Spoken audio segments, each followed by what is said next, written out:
Caros alunos e alunas, nesse bloco iremos tratar o tópico Receita Pública.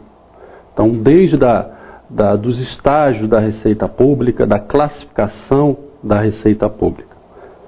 Então, uma definição de Receita Pública engloba todo e qualquer recolhimento de recursos feitos aos cofres públicos realizados sob a forma de numerária ou de outros bens representativos de valor. Nós vamos ter, porque outros bens representativos nós podemos aí ter, né, um depósito de calção, um depósito de fiança, um depósito garantia. Então, não só sobre o aspecto da entrada sob a forma de numerário. A classificação, então, da Receita Pública, segundo a 4320, nós temos as receitas orçamentárias, que são divididas em correntes e de capital, e as receitas extra-orçamentárias. Nós temos aqui, né, nesse gráfico, uma distinção separado, né, então, o que é receita orçamentária e extra-orçamentária. Então, a receita orçamentária é contabilizado pelo regime de caixa, né, regime de conta única do Tesouro, tesouraria. Então, os recursos financeiros devem estar centralizados num caixa único. Então, nós temos aí, então, todos os recebimentos, seja de receita orçamentária ou extra-orçamentária, né? As receitas orçamentárias, né, são recursos que pertencem ao Estado. O Estado tem a posse desse recurso e pode se utilizar desse recurso para executar uma despesa. Já a receita extra-orçamentária, os recursos não pertencem ao Estado. O Estado só tem o quê? A guarda do recurso, né? Então, voltando ao exemplo clássico, né, entre receita orçamentária e extra-orçamentária. Então, o recebimento de um tributo é uma receita orçamentária. O ente pode se utilizar desse tributo para executar uma despesa. Já o recebimento de uma caução, né, vamos recapitular então o que é uma caução. Então, o Estado assina contrato com um determinado fornecedor para uma entrega parcelada de medicamentos, né? Então, esse credor que participou de uma licitação para fornecer esses medicamentos vai assinar um contrato então com o Estado. Uma das cláusulas do contrato é lá que seja colocado à disposição da administração 1% do valor total do contrato como caução, como garantia que o credor irá cumprir esse contrato. Então, essa caução vai ser contabilizada como uma receita extra-orçamentária, porque o recurso não pertence ao Estado.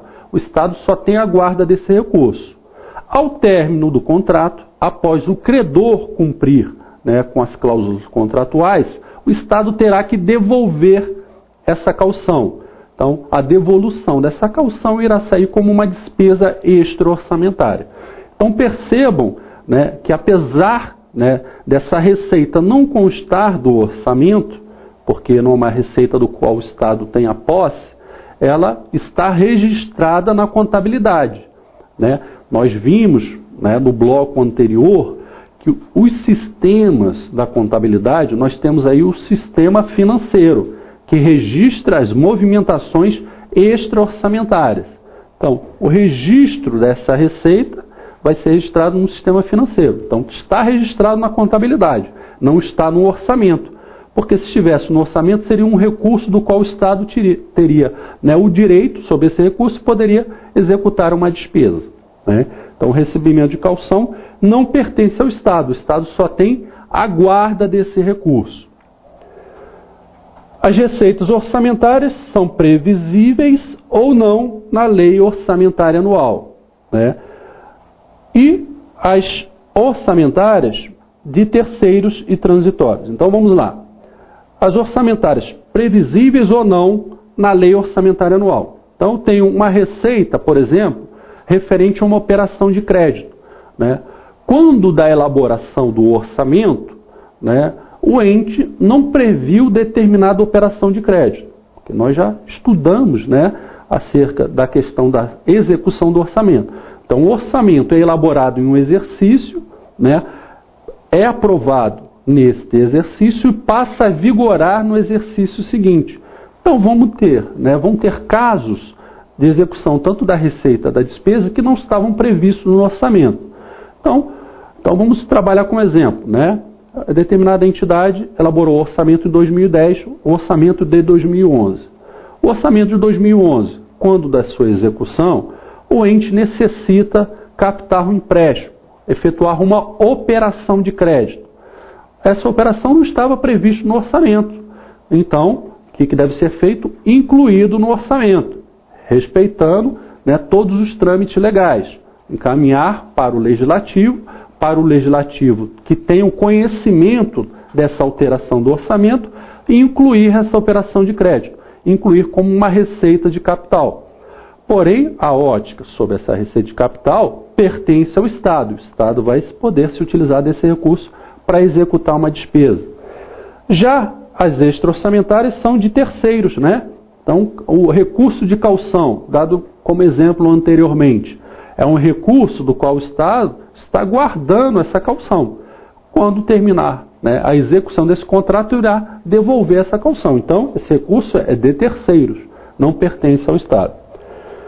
Que nós temos fonte de recursos para financiamento da despesa pública. Então, é interessante também essa divisão de receita orçamentária, corrente de capital. Então, as receitas correntes, né, que constam do orçamento, são receitas orçamentárias, irão financiar uma despesa orçamentária corrente.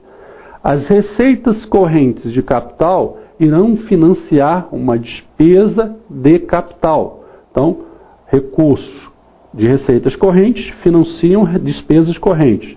Receitas de capital financiam despesas de capital. Característica da extra-orçamentária são transitórias, né? Então, tem data para entrar e data para sair. Transitorialidade, né? Então, aquele recurso da caução que ingressou como uma receita extra-orçamentária, quando ao término do contrato, após 10, 11, 12 meses, quando soubermos quando será encerrado o seu contrato, teremos que devolver esse recurso. Então, esse caráter de transitoriedade. A divisão, então, das receitas correntes, né? Nós temos a divisão aí por esses grandes grupos. Receitas tributárias, né? Nós temos a subdivisão receitas de impostos, taxas, contribuições de melhoria. Então, receitas de impostos que incidem sobre a renda ou patrimônio, né? Então, imposto de renda, IPVA, né, IPTU, são receitas provenientes de impostos, que incidem sobre a renda e o patrimônio. Poder do Estado de fazer a cobrança desses impostos. As taxas estão atreladas a uma contraprestação de serviço por parte do ente público. Então, taxa de iluminação pública. Então, está interligada que a administração tem que prover essa iluminação, por isso que cobra essa taxa. Taxa de limpeza urbana, né? Tem que ser feita a limpeza urbana e por esse serviço, né, o ente público está colocando uma taxa. E a contribuição de melhoria relacionado a uma benfeitoria feita pela administração pública. Então, é feita uma benfeitoria em determinada região e a administração cobra por determinado período essa contribuição de melhoria.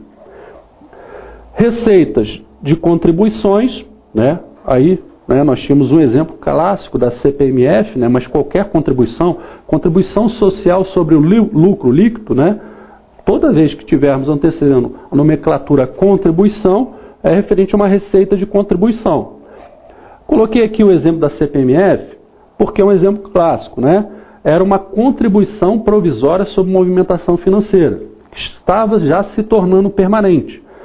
Foi extinta, né? Mas já há estudos no Congresso para que, né, a antiga CPMF vire um imposto. Se virar um imposto, já vai estar, né, no grupo de impostos, né? Receitas patrimoniais. Receita patrimonial está atrelada principalmente quando a administração explora um patrimônio público. Então, quando o ente público ele coloca, né, um terreno de sua propriedade para que esse terreno seja locado, alugado, a receita proveniente do aluguel deste terreno será contabilizada como receita patrimonial. Receita agropecuária e receita industrial se o ente explorar esse tipo de atividade, né? Então, determinada administração tem uma atividade agropecuária, extração, né, pecuária, atividade pecuária, extração vegetal, receita agropecuária. Receita industrial, a entidade explora esse tipo de atividade, tem uma indústria proveniente, por exemplo, da fabricação de determinado item, essa receita será enquadrada como receita industrial. Transferências correntes, referentes a recursos recebidos de outros órgãos e entidades de direito público ou privado. Então vamos lá. Quando o Estado transfere recursos para o município a receber esses recursos, cujo objeto, por exemplo, é a aquisição de material de consumo, né, de medicamentos. O município que estiver recebendo esse recurso, o objeto desse recurso é custeio, material de consumo, vai ser contabilizado como receita proveniente de transferências correntes. Outras receitas correntes, multas, juros, indenizações e receitas da dívida ativa, aplicações financeiras e entre outros. Então é interessante aqui, ó, nós vamos ver no grupo seguinte que nós temos o grupo de receitas de capital, né? Então, aqui, por exemplo, quando, né, uma entidade, ela, por exemplo, ela faz uma operação de crédito, né? Uma operação de crédito é um empréstimo. Quando o Estado faz uma operação de crédito com o município, por exemplo, né? Esse recurso proveniente da operação de crédito, para um município que estiver recebendo recurso, é uma receita de capital. Quando o município tiver que amortizar esse empréstimo, a amortização desse empréstimo é uma despesa de capital. Porém, os juros e multas relacionados ao pagamento desse empréstimo já vão ser despesas correntes. Então, sobre a ótica aqui das receitas correntes, né, o ente que fez essa operação de empréstimo, concedeu esse empréstimo, está recebendo uma receita proveniente de parte de multas e juros. Então, outras receitas correntes. Outro item importante aqui desse grupo, a dívida ativa. Então, a inscrição na dívida ativa é um evento de natureza do sistema patrimonial, né? Já o recebimento da dívida ativa é uma receita corrente proveniente de outras receitas correntes. Por quê? O que é a dívida ativa? A dívida ativa, a inscrição na dívida ativa, ocorre quando aquela receita corrente tributária de imposto, por exemplo, que estava prevista em determinado exercício. Então, o ente emitiu, né, o tributo para o contribuinte e o contribuinte não efetuou o pagamento desse tributo. Transcorrido, né, o prazo para o pagamento, né, o prazo para negociar, para receber esse imposto, não foi feito o pagamento desse imposto. O ente público vai fazer o quê? Inscrever esse contribuinte na dívida ativa. A inscrição na dívida ativa é um registro no sistema patrimonial. Por quê? Porque o Estado passa a ter um direito sobre esse contribuinte que não pagou o tributo. Então vai estar lá no sistema patrimonial como direito, registrado no balanço patrimonial, no grupo do ativo, como um direito da administração junto a esse contribuinte. Foi feito, não tem o evento orçamentário, porque não houve o pagamento do tributo, e sim a inscrição desse contribuinte na dívida ativa. Então, receita corrente de impostos que não foram recebidos vão ser inscritos como dívida ativa. O contribuinte, depois de certo período, resolve fazer o pagamento, quitar essa obrigação com a administração. Ele faz o pagamento desse tributo que estava atrasado, que estava pendente. A administração vai dar a baixa desse contribuinte na dívida ativa e o recurso proveniente do recebimento da dívida ativa vai ser contabilizado como receita corrente de outras receitas correntes. E aí entramos no grupo de receitas de capital, né? Os 5 grandes grupos aqui de receita de capital. Primeira, de operações de crédito, né? De empréstimos, né? Então, a entidade que estiver fazendo uma operação de crédito, né? A entidade busca um financiamento, por exemplo, do Banco Mundial, né? Uma operação de crédito, um empréstimo. Então, o recurso recebido proveniente desse empréstimo vai ser registrado como uma receita de capital proveniente de operação de crédito. Alienação de bens móveis e imóveis. Então, quando determinada entidade resolve se desfazer de um bem público que não está sendo mais utilizado dentro da administração. Então, a entidade resolve se desfazer de um lote de 5 veículos que não interessam mais para a administração. Ela vai fazer um procedimento, um leilão, né? E aquele interessado que der o maior lance vai arrematar esses veículos. A receita proveniente desse leilão, da venda desses veículos da administração, serão contabilizados como alienação de bens móveis e imóveis. Amortização de empréstimos. Então, o exemplo que nós se utilizamos lá naquele grupo de receitas correntes. Então, determinada entidade, né, concede um empréstimo para outra entidade. Então, o Estado empresta recursos para o município, né, através de uma operação de crédito. O município, a amortizar parte desse empréstimo que foi concedido pelo Estado, então vamos dar um exemplo. O Estado faz uma operação de crédito com determinado município, no valor de R$300 mil, a serem pagos em 3 parcelas. A primeira parcela que o município amortizar desse empréstimo com o Estado vai registrar como receita de capital proveniente de amortização de empréstimos. Vamos supor, né, que o município atrase o pagamento dessa primeira parcela. E em cima dessa primeira parcela ocorra a incidência de juros e multas.